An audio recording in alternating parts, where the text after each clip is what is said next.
faut vraiment qu'il ait une douleur qu'il a envie de résoudre maintenant.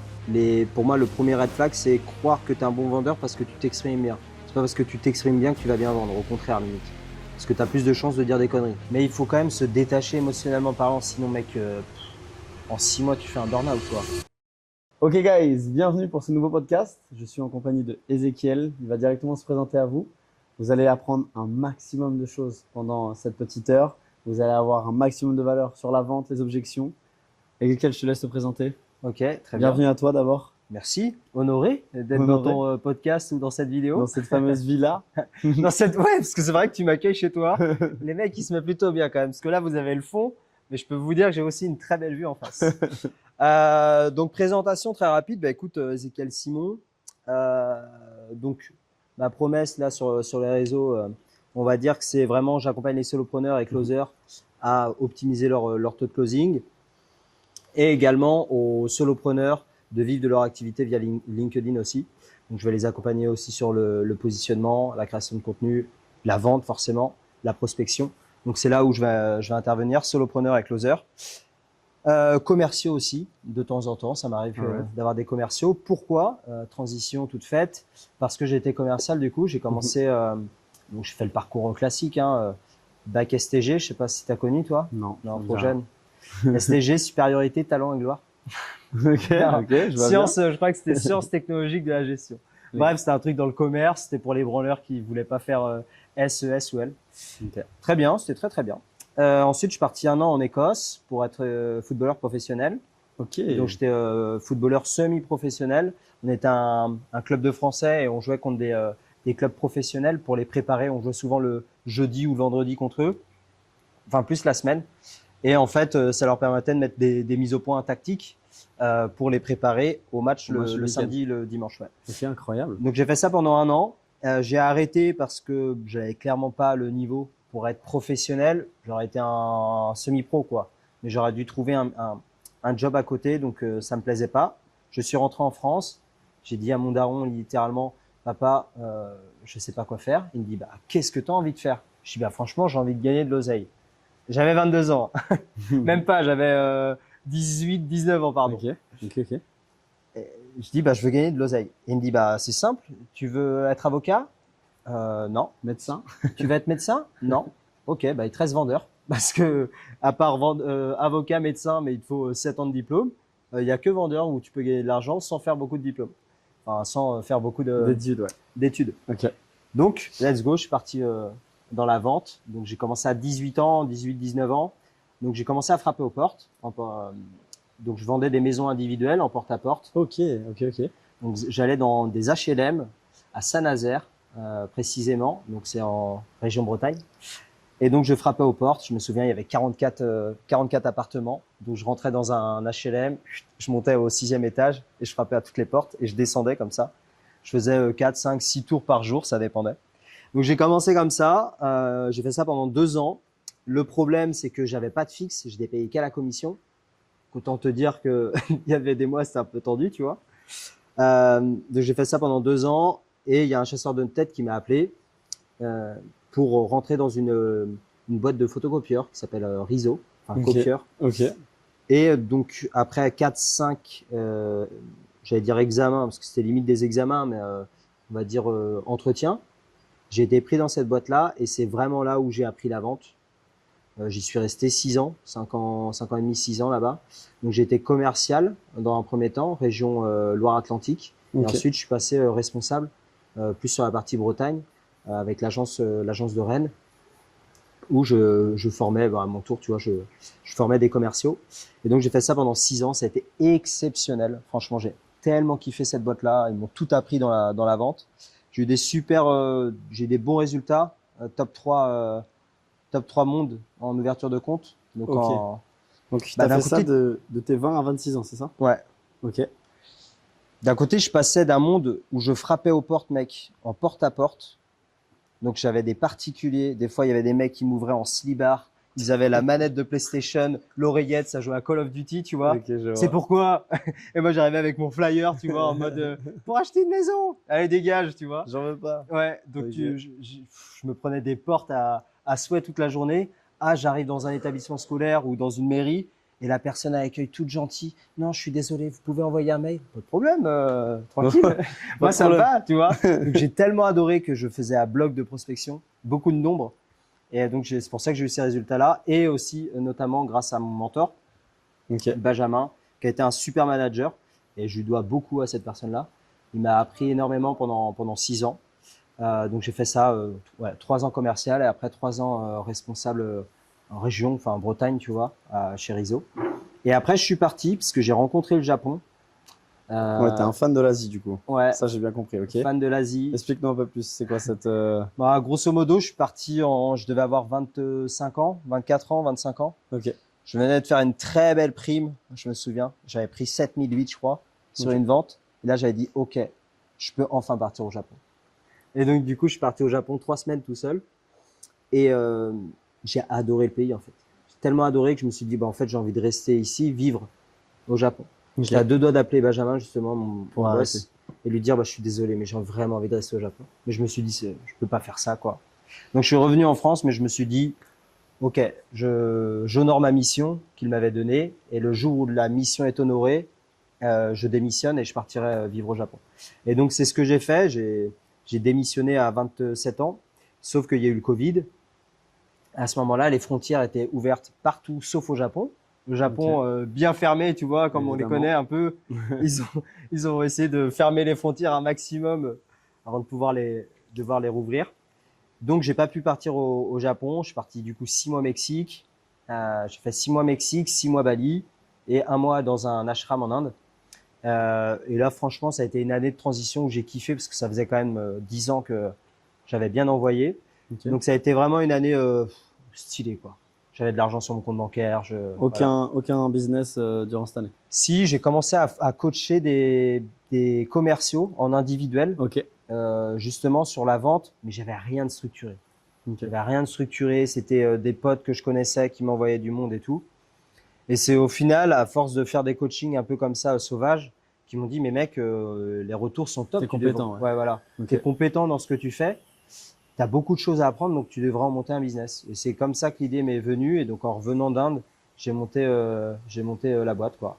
Donc, Ok. EasyVente. Magnifique. Et donc, maintenant, ça fait 2 ans. Et j'ai dû accompagner plus de 150 personnes maintenant. Incroyable, félicitations.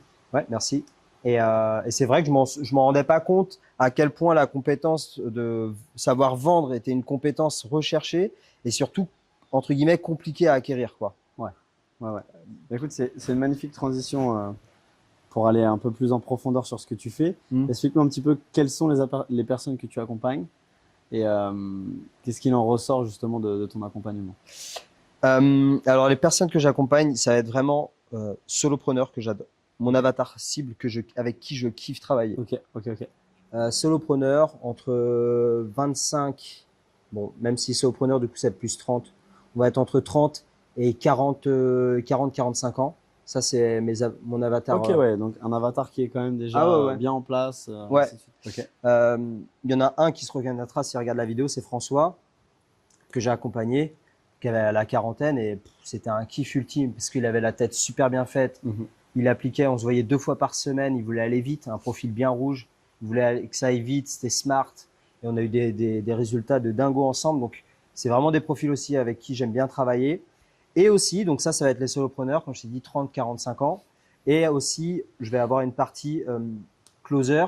Donc ça, c'est closer, ça dépend de l'âge, mais on va être souvent entre 25-35 ans, généralement.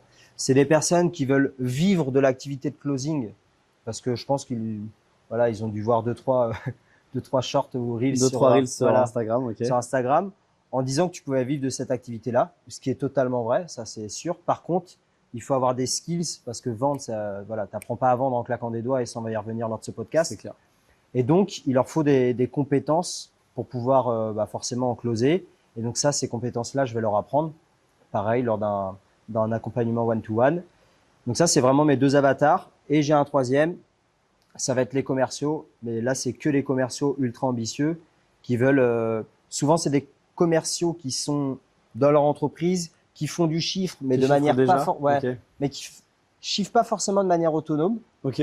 Et leur but ultime, c'est vraiment, OK, je deviens un commercial aguerri. Ça veut dire que je peux piloter mon business comme si j'étais entre guillemets entrepreneur. Mhm. Je suis capitaine de ma région. Ok. Et ensuite, l'objectif ou l'ambition ultime, c'est de devenir manager. Et comme ça, en fait, dans l'accompagnement, la transition, c'est que je vais d'abord leur apprendre des techniques de vente, mais ensuite, on va aller sur aussi comment on va aller piloter les chiffres, les KPI, comment on va regarder les chiffres, comment on va les analyser et comment on met un plan d'action en place pour pouvoir mettre un forecast. Parce que les entreprises, ils adorent les forecasts. Enfin, même nous, qui avons un business maintenant, on aime bien les forecasts, savoir où on va. Et donc ça, c'est important de savoir mettre ça en place quand on veut devenir manager. Et donc ça s'apprend, analyser ces chiffres-là. Et donc ça, c'est dans la troisième partie de l'accompagnement avec les commerciaux, je leur apprends à analyser ces KPI-là. Ok. Donc j'ai vraiment trois cœurs. Je sais qu'il faudrait une super niche, mais moi, tant que les personnes veulent apprendre la vente et sont déter à être performants. Là, si tu as suffisamment d'acquisition client sans avoir une niche ultra précise, déjà, c'est plutôt un bon point. Tu vois, et on a discuté, ton acquisition client est plutôt bonne. Ça va, Donc, ouais. donc non, c'est plutôt cool. Écoute, il y a un mot que tu as répété plusieurs fois, le mot compétence. Donc, j'aimerais savoir pour toi, quelles sont les 3, 4, 5 meilleures compétences chez un vendeur, enfin, en tout cas, quelles sont, toi, les 3, 4, 5 meilleures compétences que tu transmets du coup à tes clients, que ce soit closer ou solopreneur ou commercial? Première compétence, l'intelligence émotionnelle. Ok, intelligence émotionnelle. Eh Je ben, passe. dis-nous en plus parce que ça, je pense que ça va intéresser de nombreuses personnes et moi le premier d'abord. Oui, parce que c'est vrai, je t'en ai parlé en off.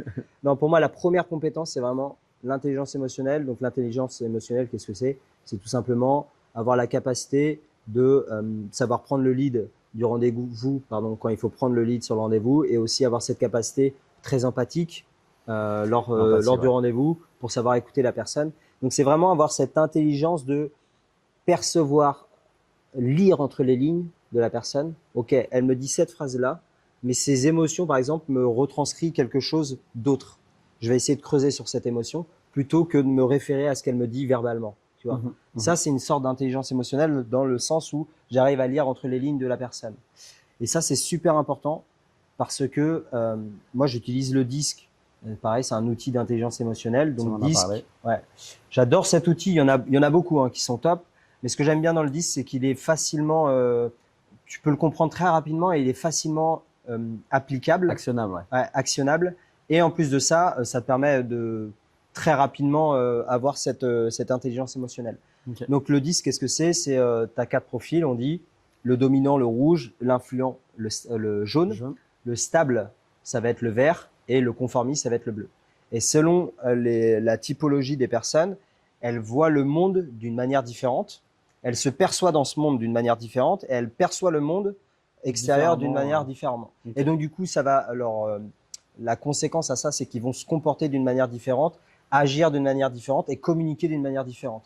Et ça, c'est important de connaître ces biais-là parce que tu vas pas parler de la même manière à un profil stable comme un profil rouge, par exemple. Rouge, ouais, carrément, et donc, totalement. si tu n'as pas cette intelligence émotionnelle dans la vente, si par exemple, toi, tu as un profil rouge, dominant, qui aime fonceur, qui est énergique, indépendant, qui aime bien que ça aille vite, et tu te retrouves face à un profil stable qui, lui, aime prendre son temps, créer un vrai lien de confiance, un cadre sécurisant, qui aime pas trop sortir de sa zone de confort, et que tu lui dis, ouais, t'essayes de le challenger lors de la négo en disant, allez, vas-y, porte-les, et puis, comment dire, prends l'accompagnement, tu vas voir, ça va le faire. T'as rien compris, en fait, mec. Ouais. Tu vois? Donc, pour moi, si tu ne connais pas l'intelligence émotionnelle, tu ne vends qu'aux personnes qui te ressemblent qui vraiment. Match avec toi. Okay, donc, make sense, tu vois, tes profils dominants, clairement, tu vas vendre qu'avec des profils dominants. Et tu vas te dire, oh, c'était génial, le call s'est super bien passé. Mais bon, tu n'as pas que des profils dominants. Ouais, non. Et le but, quand tu veux être closer ou même solopreneur, c'est accompagner une multitude de personnes. Et même après, en plus de ça, là, on parle du closing, mais même dans ta vie de tous les jours et dans la manière dont tu vas accompagner tes clients, c'est ultra important de connaître, d'avoir des compétences sur l'intelligence émotionnelle. Donc ça, c'est la première chose. Première compétence. Première compétence. Je suis un peu dérivé. Hein. Deuxième compétence, c'est l'écoute active. L'écoute, ouais. Super important. On en parlait de la découverte. Donc, l'écoute active, tu l'as tout le temps, mais tu l'as surtout lors de la découverte. Et c'est pas juste. Il y en a, ils pensent que écouter, c'est juste poser une question, la personne te répond et tu dis ah ok stop, super, ok je vois. Tu vois, ça c'est beaucoup de closers que j'accompagne au départ ou de commerciaux inexpérimentés. ils vont avoir ce réflexe-là. Ils vont poser une question, la personne va dire une phrase ou va dire un bloc et va dire « Ah ok, je vois, top, merci ». Et il passe à la question suivante. Ça, c'est pas de l'écoute active, c'est juste de l'écoute. L'écoute active, c'est « Ok, je vais te poser une question. Cette question-là va m'ouvrir une porte. Je vais te prendre par la main, on va aller dans cette porte-là. C'est toi qui drive, ouais. Voilà. Tu vas me parler de cette pièce-là et dans ta phrase, tu vas dire un mot. Et ce mot-là, Il va avoir plus de sens. voilà, plus écoute active, d'importance. j'ai écouté ce mot-là. Ah tiens, en parlant de ça, en parlant de t'aimes bien l'eau froide, est-ce que tu peux m'en dire plus? Ah bah oui, par rapport à l'eau froide, ce que j'aime bien dans l'eau froide, c'est ça, ça, ça. Et là, boum, je rouvre une deuxième porte dans cette même pièce, tu vois. J'ai rebondi sur un mot très important qui me semble très important et opportun d'aller creuser. C'est ça de l'écoute active. C'est vraiment aller creuser de manière très précise. Et c'est, pour moi, c'est le problème numéro 1 de chez tout le monde quand il commence la vente, c'est que personne n'a cette écoute active. Et encore, j'avais encore un coaching avec un apprenant hier qui est commercial et il a 2 ans et demi. On a analysé son call. Il a dit ouais putain, j'aimerais qu'on analyse ce call là parce que j'ai un peu pataugé dans la semaine lors de ce call. Parce qu'il écoutait pas assez. Il y a 7 brèches dans la découverte. Okay. Il y a 7 brèches, 6 ou 7 brèches où il aurait pu s'engouffrer. Ou si son écoute active était performante, était bonne, il y avait 7 possibilités d'aller creuser des points de douleur. Mais qu'il ne l'a pas fait parce qu'il n'a pas eu l'écoute active. Tu vois. Donc c'est vraiment le deuxième skill le plus important et c'est ce qui fait pour moi la grosse différence entre un bon et un mauvais closer ou vendeur. On en parlait du coup tout à l'heure où je t'expliquais justement moi aussi un de mes élèves qui n'était pas suffisamment à l'écoute. Toi, c'est quoi le pourcentage que tu donnerais entre le closer qui parle et le closer qui écoute? Moi, je te disais c'est un 75-25. Toi, t'aurais dit quoi, toi? Alors pour moi, il y a pour faire simple, il y a 3 phases dans la vente. On va faire très simple. Hein. Il y a la partie découverte, la partie argumentation et la partie conclusion, négociation. Yes. Partez du principe pour que ça soit très simple et clair. Découverte 80-20. Ça veut dire que 20% tu poses des questions, 80% il parle. Et là, il faut être empathique mais aussi directif parce que si t'es pas assez directif, il part dans tous les sens. Exact. Et tes questions manquent de profondeur. Ça, ce serait important qu'on y revienne. La pertinence des questions que tu poses aussi. Donc, écoute active 20% et la personne parle 80%. Ensuite, argumentation. Là, c'est à ton tour de parler à 80% du temps et lui, peut-être qu'il va te poser des questions par rapport à ton produit. Donc, 80-20, mais de manière échangée. Et ensuite, négociation 50-50. Je me doutais que tu allais me dire 50-50. Voilà. Ok. Donc, donne-moi ta dernière compétence maintenant. La troisième ultime, si tu devais en choisir une ultime. Une ultime. Intelligence émotionnelle, écoute active. Et bah tiens, j'en parlais tout de suite. Savoir jongler entre empathie et directivité. Ça va, ouais. C'est vraiment le troisième skills que je vois. Alors déjà, c'est pas ne pas tomber dans de la sympathie, savoir faire la différence entre être sympathique et empathique, qui n'est pas du tout la même chose. Sympathie, c'est je souffre avec toi. Quand tu me dis quelque chose, j'acquiesce tout ce que tu dis et je dis amen à tout. Ce qui fait que je me retrouve un peu dans une position où je me mets tellement à ta place que je souffre avec toi. Et c'est ce qui se transforme un peu, et je le vois beaucoup chez les solopreneurs pour ce cas-là, je vais te coacher gratuitement parce que je souffre tellement avec toi que je vais te donner de la valeur, mais trop de valeur, quoi. Ça, ton call de vente se transforme en coaching gratuit parce que tu es dans de la sympathie, tu n'es pas dans de l'empathie. Et l'empathie, c'est je suis empathique, ça veut dire que je me mets à ta place, mais en mettant une distance. Et cette distance est très importante parce qu'elle va me permettre de garder, conserver cette position d'autorité. Exactement. Et donc, du coup, de pouvoir aller vers de la directivité. Et la directivité, c'est très important aussi. Un peu comme le yin et le yang. Là, tu as le yang, donc le côté un peu lead de la directivité parce que important d'avoir de la directivité lors de la découverte, important d'avoir du lead lors de l'argumentation et important d'avoir du lead, de la directivité aussi lors du closing. Tu vois. Et si tu es sympathique en découverte, tu ne peux pas aller vers de la directivité parce que la personne en face de toi va pas comprendre, tu vois. Elle va se dire attends, je comprends pas, le mec est super sympa avec moi depuis 30 minutes, il me fait un coaching gratuit, puis à la fin il m'annonce que c'est 6000 boules ou 10 000 boules son accompagnement ou 2500 ou n'importe quoi. Non en fait mon ref, j'ai pas envie. Ouais, et puis tu vas essayer de comment ça, tu vois, tu vas essayer d'aller le creuser, de le challenger, mais c'est pas possible parce que tu as été trop gentil tout le call avec lui, tu vois. Alors que si t'étais resté dans de l'empathie, tu peux aller très facilement dans la directivité parce que tu peux lui poser les questions. Ok, euh, je- si je peux me permettre, Tristan, tu m'as dit lors de la découverte X, Y, Z. Euh, Ça résonne toujours en toi cette chose-là ou quoi? Oui, ok. Pourquoi du coup, qu'est-ce qui te freine du coup à ne pas passer à l'action maintenant ou choses comme ça, tu vois? En tout cas, tu vas pouvoir reprendre des choses lors de la découverte, lors de la négociation, qui va mettre peut-être la personne en face de toi dans une position un peu instable, mais c'est pas gênant parce que tu as été empathique avec lui au départ. Donc il sait que tu es là d'une manière bienveillante, tu vois, tu es là pour l'aider à prendre une décision, c'est ce que je dis tout le temps. On est là pour aider les gens à prendre une Ouais, décision. carrément. Après, libre à eux de la prendre ou pas. Ça, c'est eux qui voient. C'est leur libre arbitre, c'est leur choix, tu vois. Donc, pareil, j'ai dérivé aussi, mais T'inquiète, c'est normal. Tu offres un maximum de valeur, voilà. c'est une bonne chose. Donc, troisième chose, empathie et directivité, très importante. Ok. Tu parlais du coup d'appel de vente. Tu nous as expliqué ce ratio 80-20, ainsi de suite.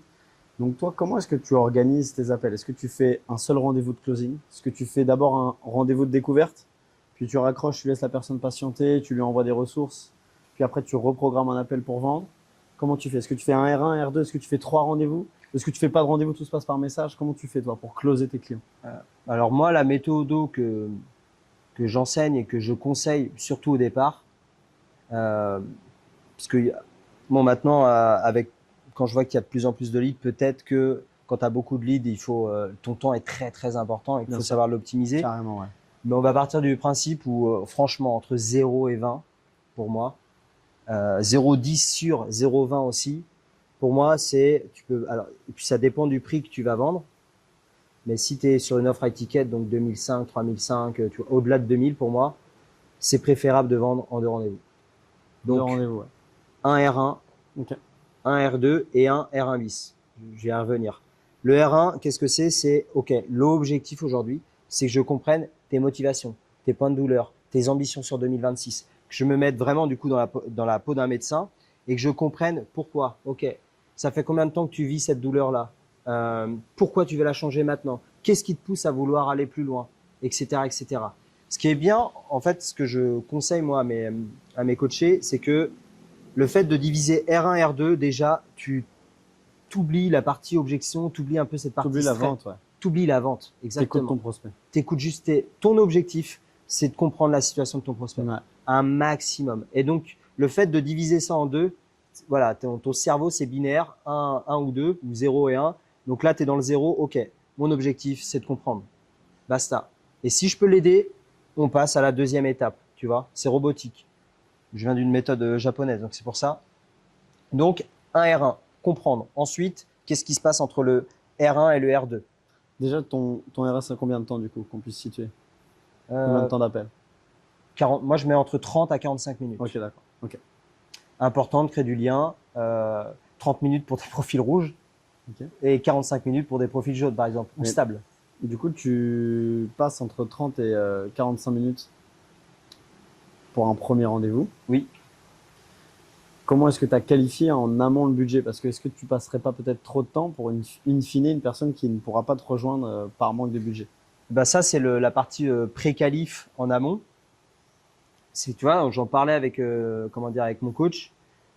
Euh, Si tu as beaucoup de leads, oui, bien sûr que ton temps devient de plus en plus précieux. Et là, si tu peux pré-qualifier les personnes dès le setting, c'est important. Et peut-être la jouer en le R1 ou le R1 bis, tu le pré-qualifies en setting, puis après dans un premier appel, mais très rapide, pour valider le budget, la motivation, son point de douleur, etc., etc. Et ensuite faire un gros rendez-vous de closing, entre guillemets. Ça, c'est une option. Mais si tu n'as pas beaucoup de leads ou si tu as encore le temps ou tu as envie, tu vois, de passer moi, j'aime bien passer du temps avec les gens. Tu vois.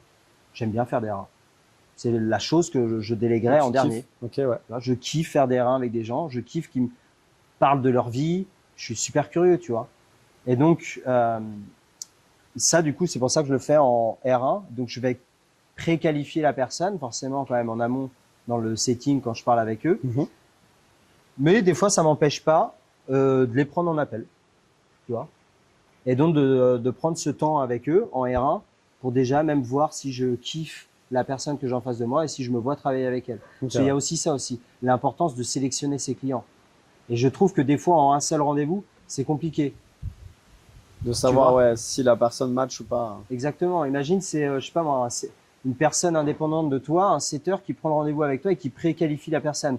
Peut-être que son énergie va fitter avec ton setter, mais peut-être que l'énergie de cette personne-là va pas fitter avec toi.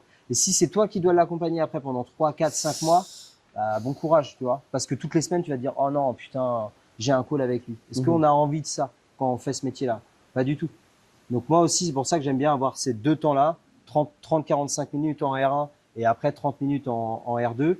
Comme ça, je passe une heure, une bonne heure avec la personne et je sais si si je vois que l'énergie, outre le fait que je peux l'accompagner, mais si l'énergie matche bien et que je vais prendre plaisir à l'accompagner pendant 3-4 mois. Et donc, ça, c'est le R1. Du coup, R1, ouais. Après, tu disais vidéo, c'est ça? Ouais, après, j'appelle ça le pont d'or, moi. Ok. Le pont d'or, c'est entre le R1 et le R2, qu'est-ce qui se passe? Et donc là, tu vas lui donner, donc tu lui envoies un petit mail après à la fin de l'appel. Ok. Et tu vas lui donner une ressource. Une, deux ressources, même trois si tu veux. Une ressource qui va être, qui va l'aider dans un pain qu'il a eu, lors du R1. Pour lui montrer un petit croustillant, tu vois. Tiens, je te donne un truc, c'est gratos. C'est moi qui régale. Tu le consommes, ça va t'aider et nous, on se revoit lors du R2. Comme ça, en fait, ce qui est très important, c'est que il faut que la personne entre le R1 et le R2 continue de passer du temps avec toi. Donc, pour moi, le plus important, c'est les vidéos. Vidéos, c'est trop stylé parce que la personne consomme du contenu, elle t'écoute, elle te regarde, elle te voit encore. Ouais. Et donc, en fait, lors du R1 et le R2, les vidéos vont travailler à ta place et vont faire continuer à faire monter l'intensité d'achat de ton prospect. Et comme ça, quand il arrive en R2, il est chaud bouillant. Tu vois, on est sur la courbe. Il est où ton TPE? Voilà. Il est où ton TPE? Tu vois? Il est où ton rig? Parce que c'est rationnel et émotionnel la vente. Et là, du coup, sur le côté émotionnel, t'es good. R1, il est là. Tu vois, R1, fin R1, il est là. Le pont d'or, il est vraiment haut. Et il arrive en R2, il est tout en haut de l'échelle, tu vois. Okay. Et donc là, ton but, par contre, c'est de lui dire, mec, on a pris du temps lors du R1. Je t'ai bien conditionné en me disant, OK, le R1, on est là pour discuter, tout ça, j'ai rien à te proposer. Par contre, si tu acceptes mon R2, c'est que j'ai quelque chose à te proposer. Et donc, à la fin de ce R2-là, je te demanderai de prendre une décision si oui ou non tu veux qu'on parte ensemble. Ok. Tu vois? Combien de temps, du coup, ton R2 là? 30 minutes. Ok. Tu reprends les points de douleur moi, à chaque fois, c'est toujours la même méthodologie. Je reprends les 5 points de douleur de mon client. OK, qu'est-ce qu'on s'était dit la dernière fois? C'est ça, ça, ça. Je reprends exactement ses dires. Qu'est-ce qu'il m'a dit? Je dis, OK, Tristan, tu m'as dit, ouais, j'ai vraiment envie de scaler de 0 à 100 pour partir à Dubaï. Je dis n'importe quoi. Non, c'est la vérité. Je t'ai bien écouté avant. C'est ta phrase exacte. J'invente rien. Et donc ça, je le fais sur 5 points. Okay. Une fois que ces 5 points sont faits, bah, je passe sur l'accompagnement. OK, bah, voici ce que tu m'as dit. Voici ce que je pense qui est le mieux pour toi pour atteindre tes objectifs. Je déroule le plan. Et puis après, je verrouille. Je dis OK, bah, ça coûte temps. L'investissement est de temps. Qu'est-ce que tu en penses? Ok, magnifique. Voilà. Il y a une question que je me pose et je pense que tout le monde va se la poser. On est suffisamment conscient quand tu es dans le milieu que la majorité des closings, donc R2 plutôt, sont ratés avant même que le call y commence. Est-ce que tu saurais dire pourquoi? Qu'est-ce qui fait que, en fait, ça fonctionne pas? Ça bloque? Bah, c'est toujours la même chose. C'est le conditionnement. Est-ce que tu as forcé la personne à venir à cet appel-là? Ou est-ce que c'est vraiment quelque chose d'important pour lui? Il a vraiment envie d'être dans ce call-là, tu vois, lors de cet appel-là. Il y a vraiment cette nuance faut vraiment qu'il a une douleur qu'il a envie de résoudre maintenant. Okay. Et que cette douleur-là, tu peux y répondre. Et qu'en plus de ça, tu peux lui donner une deadline sur OK. Cette douleur-là, tu souffres. Dans 3 mois, elle n'existe plus. Ou dans 6 mois, tu as changé de vie, etc., etc. Donc, qu'est-ce qui fait que des fois, l'appel de vente, il est perdu avant même que le call commence? Tout simplement, c'est que le lead n'est pas qualifié ou que l'appel a été un peu forcé, tu vois. C'est juste ça. Alright. Toi, est-ce que tu donnes un maximum de valeur? Est-ce que dans ta posture, tu offres un maximum de valeur durant tes appels? Est-ce que tu fais déjà un appel de coaching, entre guillemets? Un peu, ouais. Ouais. Dans mes 30-45 minutes, bien sûr que si des fois il y a des questions, j'y réponds. Je suis pas que dans la posture En fait, empathie, directivité, bah là, je jongle un peu avec, on va dire, 70% empathie. Je te pose des questions sur ton business, parce que je suis quand même là pour ça. Bien sûr. Mais 20-30% où je délivre quand même de la valeur pour confirmer le fait que je Ton suis la bonne expertise? personne. Oui. Ok, ouais. Parce que, alors les commerciaux, c'est différent. J'ai été commercial et la manière dont on vend quand tu es commercial et solopreneur ou closer, c'est totalement différent. Puisque quand tu es commercial, c'est beaucoup plus compliqué dans le sens où des fois, tu vas aller voir des prospects qui te connaissent ni d'avant ni d'Ève. Tu vois. Moi, des fois, j'allais prendre des rendez-vous. Je disais projet écologique lié aux impressions. Et j'arrivais, je disais, hé mec, j'ai des copieurs, t'en veux? Tu vois? Ok. Donc, le type passait attends, le mec va me présenter un projet écologique. Ah, au final, une semaine plus tard, je lui fais une propale pour des Pour des copieurs qui copieurs. prennent 30% de son budget annuel, tu vois. Et donc là, t'as une technique, enfin, la technique de vente est totalement différente que quand tu es solopreneur, où là, on parlait de la création de contenu tout à l'heure, où tu vas aller créer du contenu, tu vas aller lui apporter de la valeur, tu vas lui montrer ton expertise avant même que le call commence. Et c'est super important parce que tu préqualifies les personnes et en plus de ça, la personne, elle prend rendez-vous avec toi, elle a déjà plus ou moins confiance, tu vois. Il y a déjà 50% pour moi du chemin qui est fait Ok. parce que pendant des mois, elle t'a regardé, elle t'a écouté, elle t'a lu et donc du coup, il y a ce capital confiance qui est là. Et donc, pour moi, ce qui est important, c'est qu'à ce moment-là, tu confirmes juste lors du R1, écoute, tu as vu la valeur que je t'ai apportée lors de la création de contenu, je suis exactement la même personne. Ah ouais, bien sûr. Et en fait, je veux juste qu'elle valide intérieurement que, OK, ça fait 3 mois que je vois son contenu, il est pertinent. Là, le R1, c'est pertinent aussi, ça valide. Et donc, du coup, le cerveau valide que, OK, j'ai envie de travailler avec cette personne-là. Et donc, pour moi, c'est important de le montrer lors du R1. Ok. Tout à l'heure, on parlait du coup des trois compétences les plus importantes à avoir. Toi, c'est quoi les trois red flags en fait? C'est quoi les trois erreurs qu'il faudrait du coup vraiment éviter, éliminer de son process? Euh, alors, on ne parlait pas lors de ce podcast-là, mais tu as parlé de bagou tout à l'heure. Pour moi, ça, c'est un énorme red flag, par exemple. Il y a une différence entre on entend beaucoup de personnes dire ouais, j'ai du bagou, je suis un bon vendeur. Pas du tout, mec. Un, Quelqu'un un- qui parle, c'est pas un bon vendeur. voilà, Ouais, c'est quelqu'un vrai. qui parle, c'est pas un bon vendeur. Donc déjà, ça, c'est la première chose. Pour moi, le premier red flag, c'est croire que tu es un bon vendeur parce que tu t'exprimes bien. C'est pas parce que tu t'exprimes bien que tu vas bien vendre. Au contraire, limite, parce que tu as plus de chances de dire des conneries. Ouais, c'est Tu vrai. vois. Et en plus de ça, tu as moins de chances d'entendre des choses pertinentes qui vont te servir pour pouvoir closer la personne. Donc, première chose, le pire red flag, c'est croire que il faut avoir du bagou, être à l'aise et bien parler pour être un bon vendeur. Deuxième red flag, l'intention. L'intention que tu mets aux choses, l'intention que tu donnes à la personne qui est en face de toi. On dit souvent, tu sais, la vente, c'est sale. Tu entends beaucoup de personnes dire, ah non, moi, je veux pas vendre. Peut-être que toi, avec d'ailleurs des apprenants, ils disent, non, je veux pas vendre.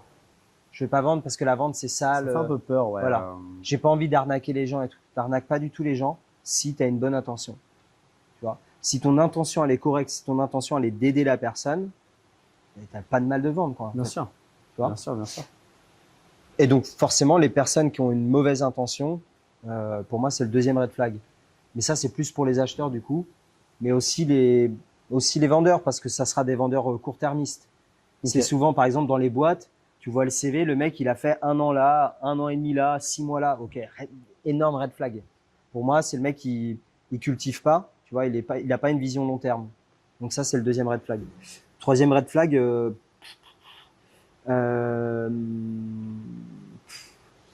manque de patience, je dirais quand même. Manque de patience et croire que plus une côté de mindset, quoi. Croire que ça va être facile, croire que tu vas générer de l'argent facilement, pas être assez persévérant et tout prendre personnellement. Voilà, prendre tout personnellement. Si tu es une éponge, mec, et que tu prends tout personnellement dans tes calls, c'est marrant parce que avant-hier avec Adrien, on était en train de bosser dans un café, il y avait une closeuse à côté de nous. Et bon, je l'entendais un peu, tu vois. T'avais l'oreille Forcément, l'oreille un petit ouverte. peu. Et tu vois, à la fin d'un call, elle s'est écroulée, quoi. Elle a chialé de ouf. Ah ouais? Ouais. Et elle m'a dit, ouais, putain, je suis dégoûté, c'était un gros deal. Alors, forcément qu'elle pouvait être déçue, mais il faut pas avoir forcément trop d'attentes, quoi. Ouais, Si bien ça se sûr. fait, tant mieux. Si ça se fait pas, tant pis. Mais il faut quand même se détacher émotionnellement parlant. Sinon, mec, en 6 mois, tu fais un burn-out, quoi.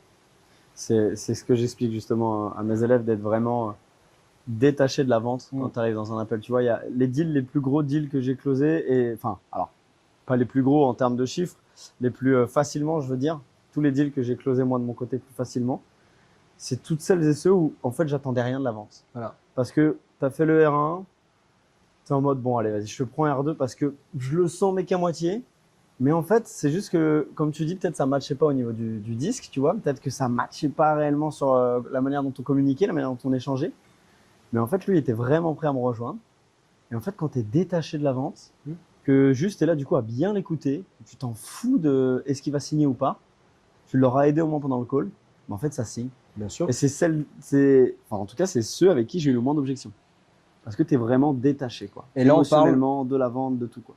et là, on parle du quatrième point que j'aurais pu évoquer dans les compétences qui sont essentielles, c'est la posture. Donc, le fait d'être détaché de la vente, c'est en fait la personne va ressentir cette émotion, si t'es stressé, si t'es si t'es angoissé, même à l'idée de sortir ton prix, si t'es à l'aise à annoncer ton prix, tu vois. Ça fait donc du coup le prix c'est 2000 euros. De 2000 euros. Bah ouais, mais Hésitant, là ouais. hésitant, pas bon. Le mec il va dire ok, il est pas confiant. Par contre, si tu dis ton truc et tu dis à la fin ok, donc du coup pour tout le programme c'est 2000 euros. Voilà. T'en penses quoi? T'en branles. C'est marrant ce que tu viens de dire. On entend beaucoup lorsqu'on annonce le prix de laisser un silence relativement long jusqu'à attendre le moment où le prospect s'exprime et donne un avis ou quoi que ce soit. Toi, tu fais ça comment? Tu sors le prix et après tu Pose reposes une- une question Ouais. ou non, tu fais vraiment une pause longue. En fait, la pause longue, c'était un peu la technique à Jordan Belfort où tu vois, Jordan, ok. tu poses, tu dis le prix et tu te tais. Et ça marche plus en fait. Les gens sont éduqués et je dirais même, c'est encore pire, c'est que les gens ils redoutent ce moment-là. Ça y est, les gens sont éduqués, ils l'ont vu 100 000 fois ou 100 millions de fois cette vidéo du le closer ou le commercial ou le solopreneur va te poser, va te dire le prix et va se taire. Alors bien sûr, faut pas repartir dans un argumentaire parce que ça montre que t'as pas confiance en toi. Mais je veux dire, tu poses le prix et tu poses une question. Moi, je pose toujours la question d'opinion. Tu vois? Ok, ça fait, je sais pas, je dis n'importe quoi. Ça fait 3000 euros. Voilà, dis-moi ce que t'en penses. Après là, je le laisse parler. Je repars pas dans un argumentaire de vente. Mais je lui pose la question et puis je lui demande tranquillement qu'est-ce qu'il en pense. Ok. Voilà. Moi, j'aime bien cette petite phrase. Moi, je sors ça. Bah, écoute, c'est tant, c'est 1000 euros. Dis-moi à quel point tu es prêt à commencer, à nous rejoindre, tu vois. Ok. Je trouve ça, c'est moins ouvert que qu'est-ce que t'en penses. Qu'est-ce que t'en penses? Moi, Ah, c'est plus typiquement, orienté. j'aurais un peu plus peur qu'ils me disent ah, c'est cher. Tu vois, tout de suite d'avoir l'objection, en fait. Bah oui, ça veut dire que t'as peur de l'objection. Un peu, ouais, encore quand même. Alors que tu vois, par contre, ça, chez Rizzo, on a vraiment appris ça et c'est vraiment bien. C'est que nous, on voulait les objections. Ok. Parce que si t'as pas d'objection, t'as pas de négociation. Il n'y a rien de pire qu'une personne où tu arrives en égo avec lui, tu lui balances le prix, par exemple, qui te dit ah ok. Et t'en penses quoi? Ah c'est bien. Ah bah on part ensemble. Ouais non bah ouais. Et le mec, en fait, donne-moi au moins un petit indice que si c'est oui ou si c'est non, mais donne-moi un truc qui fait que je vais pouvoir tirer un peu la pelote de laine, tu vois. Il y a rien de pire que des personnes qui te donnent pas d'objection parce que du coup tu ne peux pas rentrer dans la négociation, tu vois. En fait, les objections c'est normal et je dirais limite c'est important en fait. De les avoir, ouais, bien sûr.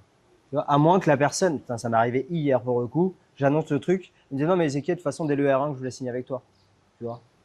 Donc là, bon, t'as de la chance, mais ça arrive une fois tous les 36 du mois. C'est normal, sinon que les personnes ont des objections. C'est un investissement. C'est normal qu'il y a des doutes, peut-être deux, trois peurs à les débunker, ou alors, ou peut-être par rapport au prix, tu vois, peut-être que tu dis, peut-être t'as 10 000 euros, bah, peut-être qu'il peut pas sortir les 1000 euros d'un coup.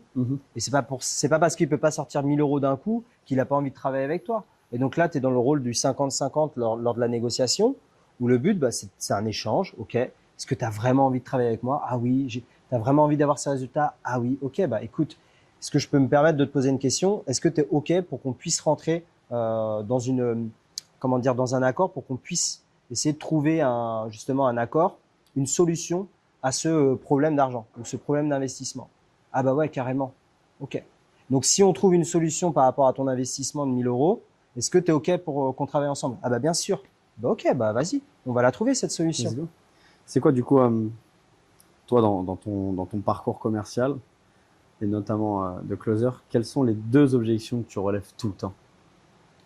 Comment ça que je relève? Celles que tu as le plus souvent en appel. Bah en fait, celle que tu as le plus souvent en appel, c'est le je vais réfléchir. Ok. Parce que le je vais réfléchir, c'est une objection, on appelle ça objection d'écran de Fumée. fumée. Fumée, ouais, tout à fait. Et donc, en fait, tu as le je vais réfléchir, mais il y a toujours la vraie objection qui se cache derrière.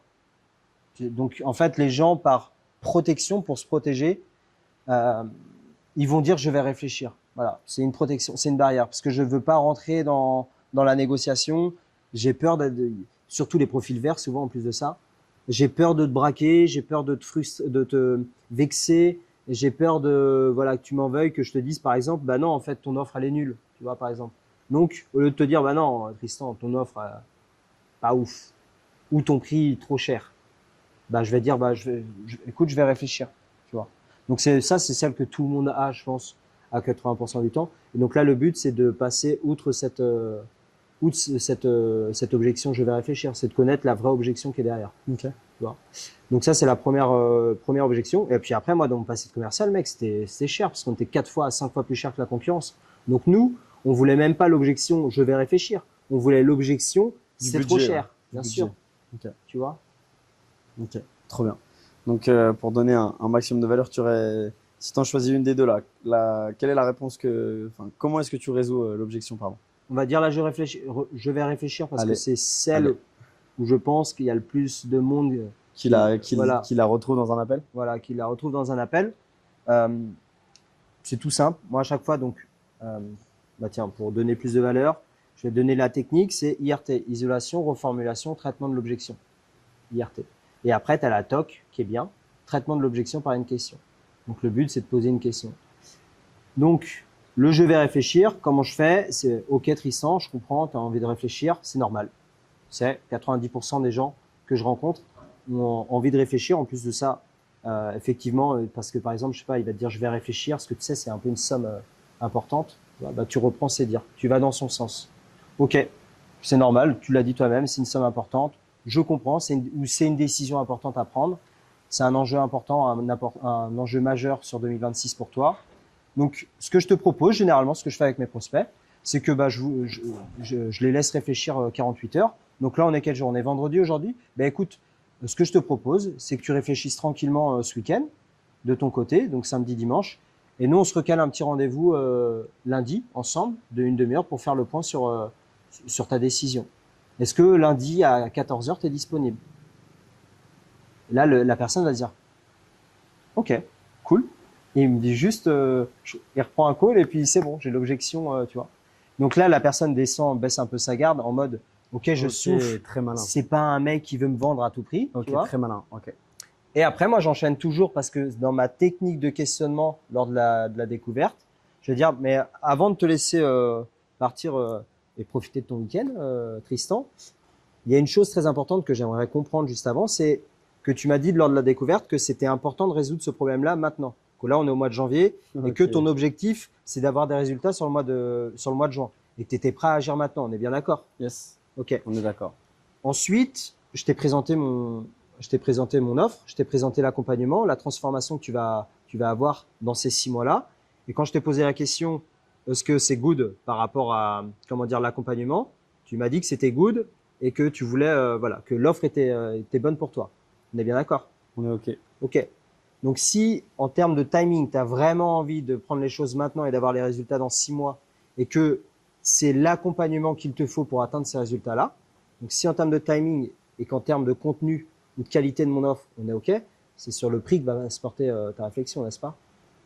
Ok. Ouais, c'est ça, c'est sur le prix, ouais. Ok. Par rapport à tout ce que je t'ai présenté, c'était quoi le prix que tu t'es donné dans ta tête?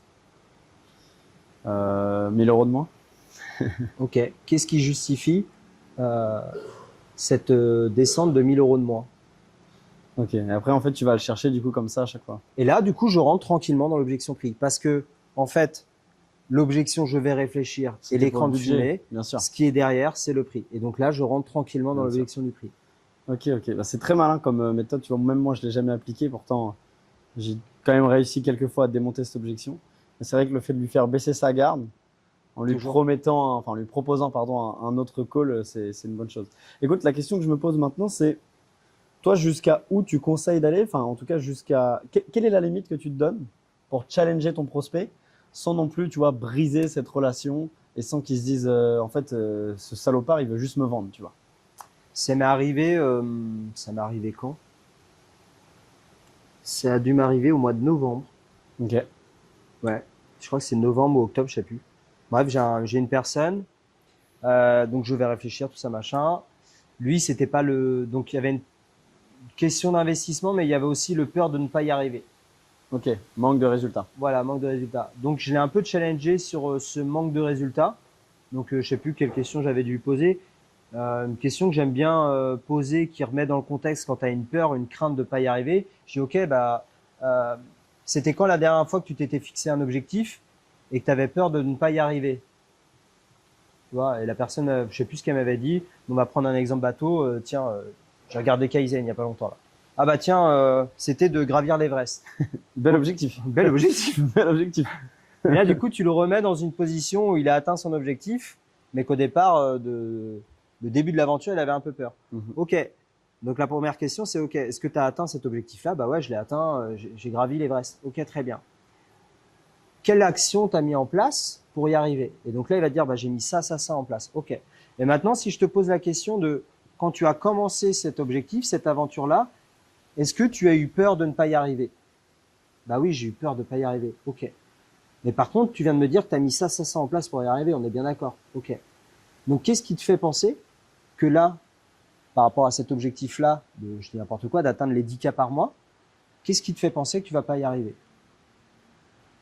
Ah bah, c'est ça, ça, ça. Ok. Ok, tu fais vraiment une analogie, quoi, une métaphore avec autre Exactement. chose. Excellent, ouais. Analogie C'est par vraiment rapport excellent. à une situation qu'il a déjà vécue. On est allé, donc je te la fais courte, ça a duré 5-10 minutes, le challenger, machin, qu'est-ce qui te ferait croire que ça pourrait pas marcher cette fois-ci, blabla. Et on arrive à la fin, je dis, bon alors, qu'est-ce qu'on fait? On y va ou pas? Et là, il m'a dit, je l'ai vu, il a un peu hésité. Il était en sueur. J'avais un peu challengé, tu vois. Mais je lui avais toujours demandé son accord. Tu veux avoir une, comment dire, tu vas changer ta vie sur 2026, bah prépare-toi à ce que je te pose des questions qui vont venir essayer de te challenger pour changer ta vie, tu vois. T'as pas de, t'as pas de, comment dire, de résultats importants si t'as pas d'action importante que tu mets en place. C'est Ok. normal. Je lui dis, ok, on part ensemble. Et là, il hésite. Il me dit, ah, franchement, Ezekiel, j'aime bien essayer par moi-même. J'aime bien essayer par moi-même. Écoute, je vais essayer par moi-même. Et franchement, si dans 2-3 mois, je vois que ça marche pas tout seul, bah à ce compte-là, je prendrai ton accompagnement. À ce moment-là, j'ai dit, ok, je l'ai déjà bien challengé pendant 20 minutes. Je vais pas retourner essayer de le creuser. J'ai dit, tu sais quoi? Pas de problème. Je te laisse. Et là, même, je suis allé même dans son sens. Je dis, écoute, moi, ça m'arrive de faire la même chose. Des fois, j'aime bien me planter pour prendre conscience que j'ai besoin de quelqu'un pour m'aider. Donc, ça fait sens. Écoute, ce qu'on fait, c'est que là, on est au mois d'octobre. Janvier, bah, c'était janvier. Donc, octobre, novembre, décembre. Donc, ouais, c'était ça. Écoute, je te laisse travailler de ton côté sur le Q4 et on se revoit au mois de janvier. Je t'envoie un petit message pour savoir où tu en es dans dans ton avancée sur janvier. Qu'est-ce que tu en penses? Ouais, ça marche, pas de problème. Et ça Ok. y est, il est revenu.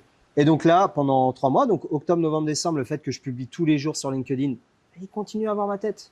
Il continue à avoir ma tête. Dès que j'ai un banger de guide ultime que je donne à mes clients, ah bah salut, salut Joseph, tiens, petit, j'ai préparé ce guide ultime pour le setting. C'est pour mes clients habituellement, mais je sais que lors de notre call, tu m'avais dit que tu avais des problèmes en prospection. Tiens, je te le donne, c'est cadeau. Hop, Excellent, ouais. voilà. Tu le nourris pendant nos 3 mois. Et là, il est revenu vers moi. Tu peux demander à Adrien. Il est revenu vers moi, pardon. Il est revenu vers moi au mois de janvier. Je n'ai même pas envoyé un message. C'est lui qui m'a dit, OK, Ezekiel, est-ce que tu fais toujours ton programme d'accompagnement, s'il te plaît? Ok. Et tu Voilà. la close direct, one shot. Bah là, il y a des chances. Ok, Mais bon, magnifique. Magnifique. on verra parce que le prix forcément a augmenté. Ok, bien sûr. Du coup, et par rapport à toutes tes années d'expérience, si on part d'un principe qu'un closer qui arrive à vivre du coup de cette activité, qui performe quand même un minimum, qu'est-ce qui fait selon toi que malheureusement il n'arrive pas à passer à un cran supérieur qui stagne peut-être, je sais pas, à 3 000, 4 000, tu vois, de commission? C'est quoi là, par exemple, pour du coup clôturer ce podcast, quel conseil tu donnerais à un closer qui performe déjà un peu pour que justement il casse cette barrière qui actuellement le bloque en chiffre d'affaires? Ben, moi, je pars toujours de nombre, orientation, qualité, résultat. Le NOC s'appelle. Ce que j'utilisais quand j'étais dans mon ancienne boîte, c'est comme ça qu'on pilotait tous les commerciaux. Et c'était une énorme, enfin, c'est une boîte mondiale, hein. C'était le NOC qui régissait. Donc, le NOC, nombre, orientation, qualité, résultat. Donc, première chose à aller voir, c'est le nombre. Déjà, est-ce qu'il peut faire plus de nombre? Première chose. Ok. Parce que s'il bosse que 2 heures par jour, ok, est-ce qu'il peut aller à 6? Avec Ok. les mêmes résultats, c'est mathématique. Il multiplie par 3 son nombre, il multipliera par 3 son chiffre d'affaires. Ça, Bien sûr. c'est QFD.